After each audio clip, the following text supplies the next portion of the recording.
And we boiled all our water and did all our, I put milk, the chemical in it from you get to UK. And however, I love tomatoes, and we were supposed to put tomatoes in the water and let them sit for 20 minutes. Well, I know that there was one time where I was just so hungry, and we had gotten tomatoes in the market, and I washed those tomatoes off, and ate these tomatoes. And 2 weeks later, we were on our way to Joss in the hill country for a regional council just to get away, and we were in 2 cars with gas cans in the back or whatever. So you had to you filled the tank and then got these 4 or 5 gallon jerry cans you put in the trunk for gas. And we stopped at a little Catholic mission clinic that Richard Kitney knew of because of his work with Chan.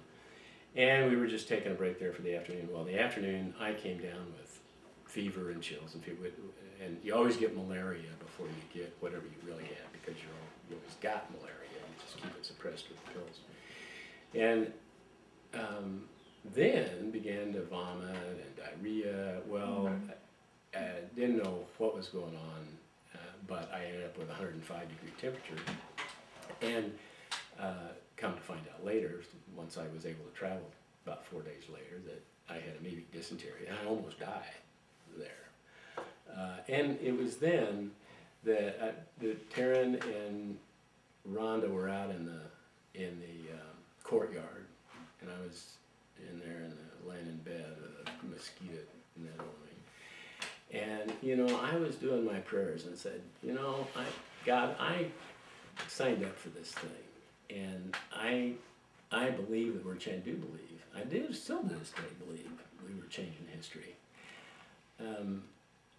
But there's also a lady out there and a 6-month-old kid that didn't sign up for this. So what do if I die, I die. That's the price of what it takes. But there is some responsibility here. Otherwise, and there's where I loved Africa, but there's where I said, it's time to go.